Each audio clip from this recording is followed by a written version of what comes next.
హరే కృష్ణ. ఈరోజు బ్రహ్మరాతను మార్చిన సుబ్రహ్మణ్య స్వామి గురించి తెలుసుకుందాం. గోదావరి తీరాన ఉన్న ఒక చిన్న గ్రామం నాగులపాడు. అక్కడ ఒక మధ్యతరగతి కుటుంబం. ఆ కుటుంబంలో ఒక సుబ్రహ్మణ్యేశ్వర స్వామి భక్తురాలు ఉండేది. ఆమె పేరు రాధ. ఆమె భర్త రామయ్య అదే ఊర్లో వ్యవసాయం చేస్తూ ఉండేవాడు. 10 సంవత్సరాల వివాహ జీవితం వారిది. కానీ ఇంట్లో బొమ్మల చప్పుళ్ళు లేవు. ఆ ఇంటి ఆవరణంలో చిన్న పిల్లల పాదాల ముద్రలు లేవు. ఆమె ఒడిలో ఒక చిన్న జీవం కూడా లేదు. ఆమె మాత్రం ఒక నిరీక్షణగా మారిపోయింది. ఆకలి వేసిన, అలసట వచ్చిన రాధకు తెలిసిన ఏకైక మార్గం ఆ సుబ్రహ్మణ్యేశ్వర స్వామి సేవ మాత్రమే. తన మనస్సులోని బాధను దేవుడి పాదాల దగ్గర కన్నీటిగా మార్చి అర్పిస్తున్నటువంటి నిష్కలంకమైన భక్తురాలు. అలా ఒకరోజు రాధ దీపం వెలిగిస్తూ నిశ్శబ్దంగా దేవుడి ముందు కూర్చుంది. కంటతడి ఆపుకుంటూ, స్వామి, నేనేం తప్పు చేశానో నాకు తెలియదు. అమ్మా అనే ఒక చిన్న స్వరం నా జీవితంలో ఇంకా వినిపించదా? నా ఒడిలో ఒక పసిబిడ్డను పెట్టే వరం నాకు దక్కదా స్వామి? 10 ఏళ్ళు, సరిగ్గా 10 ఏళ్ళు గడిచిపోయాయి. ఇంట్లో ఇంకా పసిపాప అడుగులు పడలేదు. ఆ తులసి కోట సాక్షిగా ఎన్ని ప్రదక్షిణలు చేశాను. ఆ సుబ్రహ్మణ్యేశ్వరుడి పుట్ట దగ్గర ఎన్ని కన్నీళ్లు గార్చానో ఆ స్వామికే ఎరుక. నా వల్ల నా భర్తకు వంశోద్ధారకుడు లేకుండా పోయాడు. నా కడుపు పండని భూమిలా ఎందుకు మారిపోయింది? భర్త: రాధా, ఎంతకాలం ఇలా ఏడుస్తావు? ఆ సుబ్రహ్మణ్యేశ్వరుడు మన రాతను ఇలానే రాశాడేమో. నీ కన్నీళ్లు చూసి నా గుండె తరుక్కుపోతుంది. మనం వైద్యుడి దగ్గరికి వెళ్ళాం, మందులు కూడా వాడాం. రాధ: పిల్లలు పుట్టకపోయినా పర్వాలేదండి, ఆ దేవుడు నాకెందుకు తల్లి మనసునిచ్చాడు? రోడ్డు మీద ఆడుకునే ఏ పసికందును చూసినా నా ప్రాణం విలవెల్లాడిపోతోంది. నా స్వామికి నా గోడు ఎందుకు వినిపించట్లేదు? ఈ ఇల్లు పెద్దదిగా అనిపించట్లేదు, ఖాళీగా అనిపిస్తోంది. అలా బాధపడుతూ ఉన్న రాధకు ధైర్యం చెప్తూ ఉన్న రామయ్య ఇలా అంటాడు: రాధా, ఇప్పుడు ఎందుకు ఇలా బాధపడుతున్నావు? నేను బాధపడుతున్నానని నీకెప్పుడైనా చెప్పానా? నువ్వేమీ బాధపడకు. మన ఇంట్లో సంపదకు లోటు లేదు, గౌరవానికి లోటు లేదు. ఎందుకు ఇలా కుమిలిపోతావు? ఏవండి, సంపద ఉంటే ఏం లాభం అండి? బిడ్డలు లేని ఈ జీవితం ఒక ఎడారి లాంటిదే కదా. రేపు మన వృద్ధాప్యంలో మనకు నీళ్ళు ఇచ్చే చెయ్యేది? మనం పోయాక మన పేరు తలుచుకునే గొంతేది? ఆ స్వామికి సేవ చేసుకునే ఒక భక్తుణ్ణి ఈ లోకానికి ఇవ్వలేకపోయానని బాధపడుతున్నానండి. వేటిని మనం మార్చలేం రాదా. ఆ సుబ్రహ్మణ్యేశ్వరుడే నీ కన్నీటిని తుడవాలి. నిన్నటి నుంచి ఏమీ తినకుండా ఇలా ఉపవాసం ఉంటే నీ దేహం రోజు రోజుకి క్షీణించిపోతోంది. దేవుడికి అలంకారం బాగానే చేస్తున్నావు, కానీ నీ కళ్ళల్లో కన్నీరు ఆగడం లేదని ఆ దేవుడు ఎందుకు గ్రహించట్లేదు? ఈ దేహం ఎందుకు పనికి రాకుండా పోయింది? కనీసం ఆ దేవుడి సేవలోనైనా కరిగిపోతే అదే నా అదృష్టం.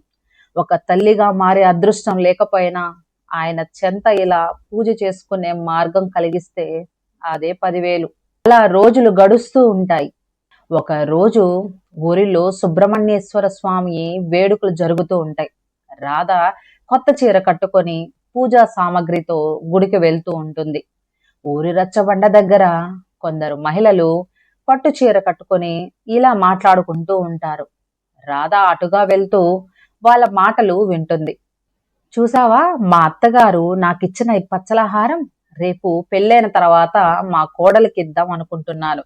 మా తర్వాత ఈ వంశం, ఈ ఇల్లు, ఈ నగలు అన్నీ వాళ్ళే కదా చూసుకోవాల్సింది. మనకంటూ ఒక వారసుడు ఉన్నారన్న ధైర్యమే వేరు. రాధా, ఆగాగు. ఈరోజు మా కోడలు పసిపిల్లాడిని తీసుకుని మొదటిసారిగా గుడికి వస్తుంది.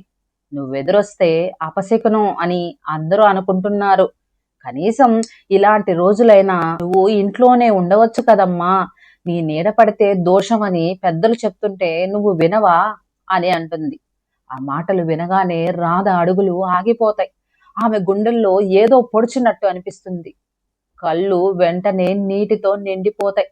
చేతితో ఉన్న పూల బుట్టను గట్టిగా పట్టుకుని, శేషమ్మ, నేను మనిషినే కదా, నా కడుపు పండలేదని నన్ను ఇలా పరాయిదానిలా చూస్తారా?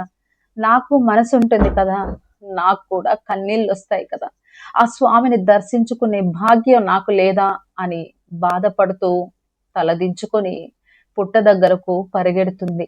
సుబ్రహ్మణ్య స్వామి, బ్రహ్మరాతను సైతం మార్చే శక్తి నీకుందన్నారు కదా, నువ్వు నా నుదుటి రాతని మార్చు, నాకు సంతానాన్ని ప్రసాదించు అని తన గోడుని సుబ్రహ్మణ్య స్వామి పుట్ట దగ్గర బాధగా చెప్పుకుంటూ ఉంటుంది. 2-3 రోజులు గడుస్తాయి. ఒక రోజు రామయ్య పొలానికి వెళ్లే దారిలో ఊరు రచ్చబండ దగ్గర ఆగుతాడు. అక్కడ ఊరి పెద్దలందరూ కూర్చొని మాట్లాడుకుంటూ ఉంటారు. అక్కడే ఆ ఊరి పెద్ద వెంకటాచలం కూడా ఉంటాడు. అతనికి బాగా పట్టింపులు, మూఢనమ్మకాలు చాలా ఎక్కువ. ప్రతి విషయాన్నే మూఢనమ్మకంతో ముడిపెట్టేవాడు. ఏమయ్యా రామయ్య, నీ వయసు ముదిరిపోతోంది, నీ ఆస్తిపాస్తులు, నీ పొలం రేపు ఎవరి పాలవుతాయి? నీ తండ్రి చనిపోతూ నీ చేతుల్లో పెట్టాడు. రాధకు సంతాన ప్రాప్తి లేదని తేలిపోయింది కదా, ఇంకెందుకో ఆలస్యం? నా మేనకోడలుంది, నా మాట విని రెండో పెళ్లి చేసుకో, నీ వంశం నిలబడుతుంది. రామయ్య: వెంకటాచలం గారు, ఆస్తి ముఖ్యం కాదు, బంధం ముఖ్యం. రాధ నా అర్ధాంగి, ఆమె కడుపు పండలేదంటే ఆమె తప్పు కాదు, అది నా తలరాత. ఇంకొకరిని తెచ్చి ఆమె కళ్ళల్లో నేను నీళ్లు చూడలేను. భగవంతుడు ఇస్తే ఇస్తాడు, లేదంటే మేము ఇలానే గడిపేస్తాం. రామయ్య లోపలే కుమిలిపోతాడు. రాత్రి ఇంటికి వెళ్ళేటప్పుడు దారిలో ఉన్న సుబ్రహ్మణ్యేశ్వర స్వామి పుట్ట ముందు నిలబడి, స్వామి, ఊరి జనం అనే మాటలకి నేను తలదించుకోవచ్చు, కానీ నా భార్య నరకం నేను చూడలేకపోతున్నాను. అలా రోజులు గడుస్తూ ఉంటాయి. కొన్ని రోజులకి రాధ గర్భం దాల్చుతుంది. ఈ వార్త విన్న రామయ్య ఆనందానికి అవధులు లేవు. ఊరంతా ఆశ్చర్యపోతుంది. ఏమండి, చూసారా, ఆ స్వామి నన్ను కరుణించాడు, ఇక ఈ లోకం నన్ను ఏమీ అనదు, ఏ మాటలు నన్ను దూషించదు, మన ఇంట్లోకి ఒక పసిబిడ్డ రాబోతుంది. రాధ సుబ్రహ్మణ్యేశ్వర స్వామి పుట్ట దగ్గరికి వెళ్తూ దారిలోని శేషమ్మ మరికొంతమంది ఆడవాళ్ళతో ఇలా అంటుంది: శేషమ్మ, ఇన్నాళ్ళు మీరెన్ని మాటలన్నా పడ్డాను, ఇక మీదట మీరు నన్ను ఒక్క మాట కూడా అనలేరు. నన్ను ఒక్క మాట అన్నా ఇక నేను ఊరుకోను. ఇప్పుడు నాకు 4వ నెల అంటూ వెళ్ళిపోతుంది. అలా సంతోషంగా 2 నెలలు గడిచిపోయాయి. రాధ 6వ నెల గర్భవతి. ఒకరోజు సుబ్రహ్మణ్యేశ్వర స్వామి పుట్ట దగ్గరికి వెళ్తూ దారిలో కాలికి రాయి తగిలి కింద పడిపోతుంది. రామయ్య వైద్యుణ్ణి పిలుచుకొని వస్తాడు. ఆయన: రామయ్య, చాలా ఘోరం జరిగిపోయింది, లోపలే పిండం చనిపోయింది, ఇక రాధ బతకడం కూడా చాలా కష్టం, ఇక ముందు ఆమెకి పిల్లలు పుట్టడం కూడా కష్టం, గర్భసంచి దెబ్బతినింది అని రామయ్యతో చెప్తాడు. రాధ స్పృహలోకి వచ్చాక తన కడుపు ఖాళీగా ఉండటం చూసి రాధ గుండె పగిలి రోదనతో ఆ ఊరి ఆకాశం కూడా చిన్నపోయింది. 6 నెలల గర్భం, లోపల కదులుతున్న ప్రాణం ఒకే ఒక్క క్షణంలో శూన్యమైపోయింది. వైద్యుడు చెప్పిన మాటలు రాధ చెవిలో సీసం పోసినట్లుగా ఉన్నాయి. ఇక ఎప్పటికీ తల్లి కాలేవు అన్న మాట ఆమె పాలిట మరణ శాసనంగా మారింది. రామయ్య పరిస్థితి వర్ణనాతీతం. ఒక పక్క భార్య ప్రాణాపాయ స్థితిలో ఉంది, మరో పక్క చేతికి అంది వచ్చిన వారసుడు మట్టిలో కలిసిపోయాడు.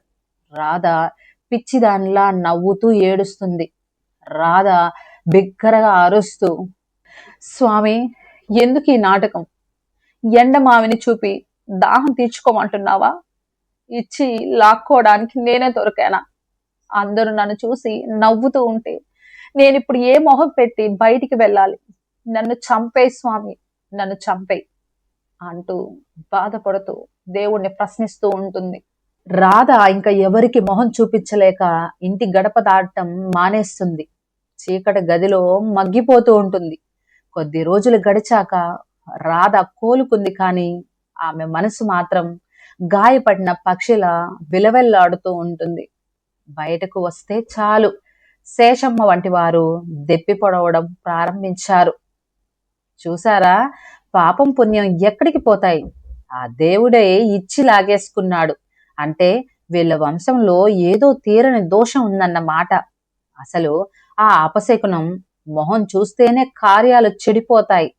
ఈ మాటలు రామయ్య చెవిలో పడ్డాయి. పొలానికి వెళ్తే తోటి రైతులు కూడా, రామయ్య, ఇంకెందుకు ఈ ఆశలు? ఆ వెంకటాచలం చెప్పినట్టు రెండో పెళ్లి చేసుకోకపోయావా?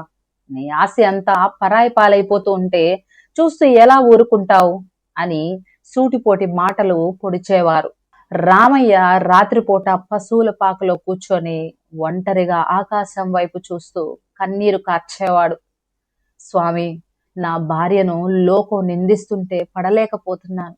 ఆమెకు గర్భం పోయిన బాధ కంటే ఈ ఊరి ప్రజలు అంటున్న మాటలే చాలా బాధగా ఉన్నాయి. ఎందుకు మమ్మల్ని ఇలా పరీక్షిస్తున్నావు తండ్రి అంటూ బాధపడుతూ ఉంటాడు. ఒకరోజు రామయ్య రాధను తీసుకుని ఆ ఊరి చివర ఉన్న పాత సుబ్రహ్మణ్యేశ్వర స్వామి ఆలయానికి వెళ్తాడు. అక్కడ ఒక వృద్ధ పండితుడు సుబ్రహ్మణ్యేశ్వర స్వామికి అభిషేకం చేస్తూ కనిపించాడు. రాధ ఆయన పాదాల మీద పడి బోరున ఏడ్చింది. అయ్యో, ఆ దేవుడు నాతో ఆడుకుంటున్నాడు. నేనేం పాపం చేశాను? నా గర్భసంచి దెబ్బతినిందని ఆ వైద్యుడు చెప్తున్నాడు. ఇక నాకు సంతానమే కలగదట. ఈ అవమానాలతో బతకడం కంటే నన్ను చంపేయమని ఆ స్వామికి చెప్పండి అయ్యా అంటూ బోరున ఏడుస్తుంది. తల్లి, మానవ మాతృలైన వైద్యులు జరగదు అన్న చోటే దైవలీల మొదలవుతుంది. నువ్వు నమ్ముతున్నది ఎవరిని? సుబ్రహ్మణ్యేశ్వర స్వామిని. ఆయన ఎవరో తెలుసా? సకల లోకాలకు సైన్యాధిపతి. ఆయన ఒకే ఒక అద్భుతం. బ్రహ్మదేవుడు రాసిన రాతను కూడా తిరిగి రాయగలిగిన శక్తి ఆ స్వామికి ఉంది. ఎందుకంటే ఆయన తన తల్లి పార్వతీదేవి దగ్గర జ్ఞానశక్తిని, తండ్రి పరమేశ్వరుడి దగ్గర సంకల్ప శక్తిని పొంది సాక్షాత్తు ఆ బ్రహ్మదేవుడిని బంధించి ఓంకార అర్థాన్ని అడిగిన వ్యక్తి. బ్రహ్మ రాసిన రాతను కూడా చెరిపేసి కొత్త రాత రాయగల ఏకైక దైవం ఆ సుబ్రహ్మణ్యేశ్వర స్వామి తల్లి. పార్వతుల ముద్దులు పట్టి అయిన ఆ సుబ్రహ్మణ్యేశ్వర స్వామికి స్వయంగా ఇచ్చిన వరమది. నీ భక్తుల రాతను మార్చే శక్తి నీకు మాత్రమే ఉంటుంది నాయన అని కార్తికేయుడికి వరం ఇచ్చింది. పిలిస్తే పలికే దైవం ఆయన. బ్రహ్మరాతను మార్చగలిగే పరమాత్మను మొక్కుతున్నావని అర్థం. ఆయన మీద విశ్వాసంతో అడుగు, నీ రాతను ఖచ్చితంగా మారుస్తాడు. ఇక సంతానం కలిగే అవకాశం లేదు కదా స్వామి. రామయ్య, విజ్ఞాన శాస్త్రం ముగిసిన చోట ఆధ్యాత్మిక శక్తి మొదలవుతుంది. ఆ సుబ్రహ్మణ్యేశ్వర స్వామికి అసాధ్యమైనది ఏమీ లేదు. నీ భక్తిలో నిష్కల్మషం ఉంటే ఆ పుట్టలో ఉన్న స్వామి కరిగి తీరుతాడు. సుబ్రహ్మణ్య షష్ఠిని పాటించి ఆ స్వామిని శరణు వేడండి. మీ కన్నీళ్ళే ఆయనకు అభిషేకం కావాలి. రామయ్య, అలాగే స్వామి, మీరు చెప్పినట్టే చేస్తాను. రాధ కళ్ళల్లో ఒక కొత్త వెలుగు, అనంతమైన ధైర్యం కనిపిస్తాయి. చేతులు జోడించి సుబ్రహ్మణ్యేశ్వర స్వామి వైపు చూస్తుంది. రాధా రామయ్యలు ఆ రోజే నిశ్చయించుకున్నారు. లోకం ఏమన్నా పట్టించుకోలేదు. రాధ ప్రతిరోజు తెల్లవారుజామునే లేచి చన్నీటి స్నానం చేసి తడి బట్టలతో పుట్టల చుట్టూ ప్రదక్షిణ చేసేది. మోకాళ్ళు అరిగిపోయినా, కళ్ళు వాచిపోయినా ఆమె మౌనంగా ఓం శరవణ భవ అని జపిస్తూ ఉండేది. కానీ ఊరి జనం వదల్లేదు.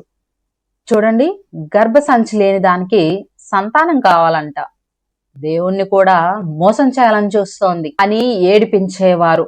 అలా 40 రోజులు గడిచిపోయాయి. వర్షం చాలా వేగంగా పడుతోంది.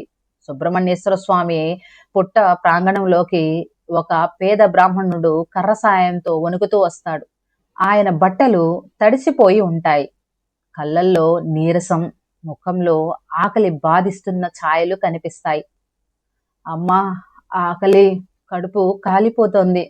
ఈ వర్షంలో ప్రాణం పోయేలా ఉంది. ఎవరైనా పుణ్యాత్ములున్నారా?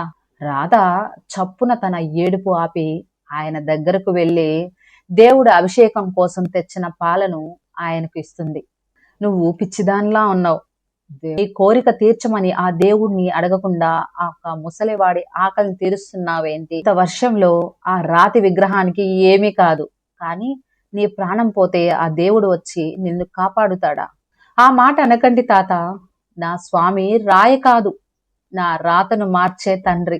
నా ప్రాణం పోయినా పర్లేదు, నీ ఆకలి తీరితే ఆ దేవుడి ఆకలి తీరినట్టే. హఠాత్తుగా ఆ పేద బ్రాహ్మణుడు అమ్మా అంటూ స్పృహ కోల్పోయినట్టు కింద పడిపోతాడు. రాధ కంగారు పడిపోతుంది. తాత, తాత, ఏమైంది తాత? ఎందుకలా పడిపోయావు?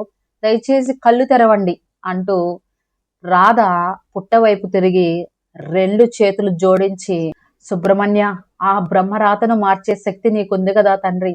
నా గర్భం పండకపోయినా పర్వాలేదు, ఈ జీవితానికి నాకు బిడ్డలు లేకపోయినా ఎలాంటి బాధ లేదు, కానీ నా కళ్ళు ఎదురుగుండా ఈ గుడి ప్రాంగణంలో ఈ నిస్సహాయుడు ప్రాణాలు పోనివ్వకు తండ్రి. నా పుణ్యమంతా ధారపోస్తాను, నా ప్రాణం తీసుకోనైనా ఈ తాత ప్రాణాలు కాపాడు స్వామి.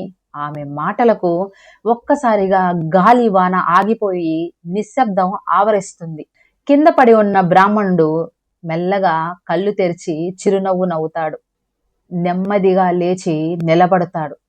గాలిలో అద్భుతమైన కర్పూర సుగంధం వెదజల్లుతుంది. ఆయన చుట్టూ కోటి సూర్యుల వెలుగు ఆవరిస్తుంది. ఆమె, తాత, ఎవరు నువ్వు అని అడగగా బ్రాహ్మణి రూపం మాయమై నెమలి వాహనంపై 6 ముఖాల తేజస్సుతో సుబ్రహ్మణ్యేశ్వర స్వామి సాక్షాత్కరిస్తాడు. రాధా, లేతల్లి, నీ కన్నీటి చుక్క నా పాదాలను తాకింది. నీ కోసం కాకుండా ఒక అపరిచితుడి కోసం నువ్వు పడిన బాధ నా హృదయం మెచ్చింది. రాధా, విధిరాత అంటే ఏంటో తెలుసా? మనిషి కర్మను అనుభవించడం. నీ జాతకంలో సంతాన ప్రాప్తి లేదు, నీ గర్భం దెబ్బతినడం కూడా విధి నిర్ణయమే. కానీ నీవు కార్చిన ప్రతి కన్నీటి బొట్టు నా పాదాలను అభిషేకించాయి. నీ నిశ్చలమైన భక్తి ఈ సృష్టి నియమాన్ని సవాలు చేశాయి. జాతకాన్ని మార్చే శక్తి నాకున్నప్పుడు కరుణ కూడా నాకే ఉంది తల్లి. నీ గర్భం మళ్ళీ చిగురిస్తుంది. బ్రహ్మదేవుడు నీ నుదుటిన ఏ రాత రాశాడో నాకు అనవసరం. నా భక్తురాలి కంట్లో నీళ్లు ఉంటే నేను చూస్తూ ఊరుకోను. సమాజం నిన్ను ఏమన్నా నేను నిన్ను అమ్మగా స్వీకరించాను. ఇదిగో ఇప్పుడే నీ రాతను నేను మారుస్తున్నాను. నీ భక్తికి వారసుడిగా నా అంశతో నీకొక మంచి సంతానాన్ని కలిగిస్తున్నాను. వాడు ఈ లోకానికి ధర్మాన్ని బోధించే మార్గదర్శి అవుతాడు. నీ కీర్తి దశ దశలా వ్యాపింపచేస్తాడు. ఇది కార్తికేయుడి వరం. వెళ్ళండి, మీ భక్తి గెలిచింది అని వరాన్ని ప్రసాదిస్తాడు. తెల్లవారేసరికి రాధలో ఏదో తెలియని మార్పు. కొద్ది రోజుల తర్వాత ఆమెకు మళ్ళీ నీరసంగా అనిపిస్తుంది. రామయ్య భయపడుతూనే అదే వైద్యుడి దగ్గరికి తీసుకుని వెళ్తాడు. పరీక్ష చేసిన వైద్యుడి ముఖం తెల్లబోతుంది. ఇది అసాధ్యం, వైద్య చరిత్రలోనే ఎప్పుడూ ఇలా జరగలేదు, ఇలా జరగడం నేను చూడలేదు. అసలు గర్భం దాల్చే అవకాశమే లేనప్పుడు మళ్ళీ గర్భం ఎలా వస్తుంది? రాధా, నువ్వు గర్భవతివమ్మా, ఇది కేవలం దైవ సంకల్పం మాత్రమే అని చెప్తాడు. 9 నెలల తర్వాత సరిగ్గా సుబ్రహ్మణ్యేశ్వర స్వామి షష్ఠి రోజే రాధ ఒక పండంటి మగబిడ్డకు జన్మనిస్తుంది. ఆ బిడ్డ కళ్ళల్లో ఒక వింతైన తేజస్సు కనిపిస్తూ ఉంటుంది. గంటలు వాటంతటా అవే మోగుతాయి. రాధ తన బిడ్డను ఎత్తుకుని గుడికి వెళ్తుంది. వెనకాలే ఊరి జనమంతా నడుస్తూ ఉంటారు. ఎప్పుడు రాధను చూసి ఎవ్వరూ అపశకునం అనలేదు. ఆమెను జగన్మాత స్వరూపంగా చూశారు. నీ నమ్మకం నీ కన్నీటి కంటే బలంగా ఉంటే నువ్వు దేన్నైనా జయించగలవు. మరి మీకు ఈ స్టోరీ నచ్చిందా? ఇలాంటి స్టోరీలు వినాలనుకుంటున్నారా? అయితే మన ఛానల్ను సబ్స్క్రైబ్ చేయండి, లైక్ చేయండి, కామెంట్ చేయండి, వీలైతే 10 మందికి షేర్ చేయండి.